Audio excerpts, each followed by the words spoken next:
Our next activity is the corn husk broom. So,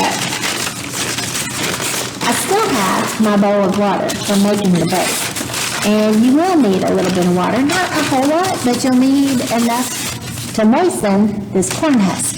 In fact, I'm going to go ahead and stick that corn husk in a little bit of water because it's pretty dried out right now.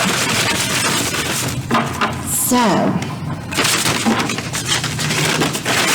inside your bag, you have some more instructions to tell you how to do this project.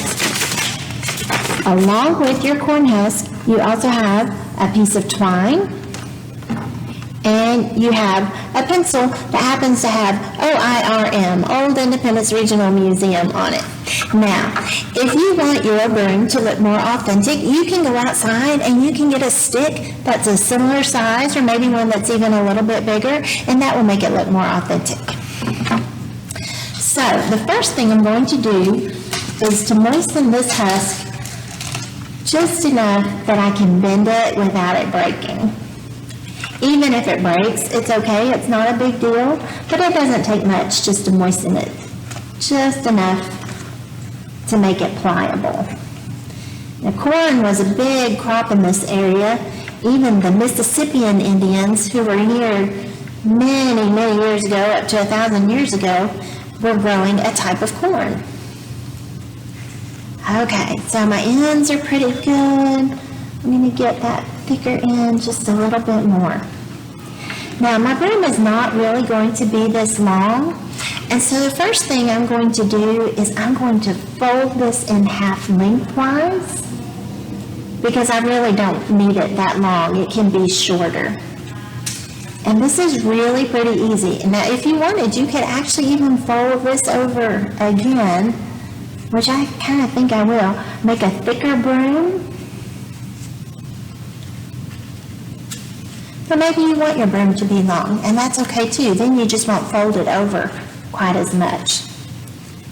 So the next thing I'm going to do is I'm going to carefully wrap this around the pencil tip, not the end with the eraser, but the end where you would write with if it was sharpened. And I'm just going to roll this on there. You want to keep it kind of tight. You don't really want it to come loose. Now, you may need an extra pair of hands. This is where somebody to help you tie might come in handy. Now, you could lay this down, or however it works for you to wrap this twine around it. I'm going to start it just like this. I have probably about 2 inches right here. I'm going to hold my finger there, and then I'm going to start to wrap. And I'm going to pull that as tight as I can. I want it to have good, tight grip on it. And also when that dries, when the corn husk dries back out, it might shrink some. So I'm just going to wrap until that twine is all the way around. And now I'm just going to tie a square knot, left over right, right over left. And if you have trouble with it, that's where you can ask a friend or a sibling or an adult to maybe put their finger on that twine while you can tie a good knot.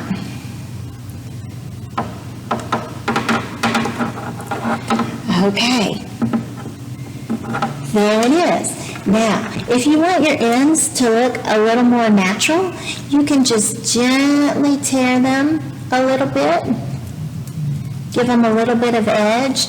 And this is where you can see where if you folded it over, you have a few more layers inside your broom. And so we're just going to continue to tear those edges just a little bit. But you can see this doesn't take very long at all, does it? It's a quick project, but it's fun. It's good for fall. It's good for talking about the Bicentennial. It's just kind of a fun thing to do. Okay, so you can see my ends are starting to split. Now, if I wanted to, I could just kind of fluff those out a little bit more. I could push down a little bit to make them separate some. I could leave this to dry overnight and let the ends kind of start to fall out some more.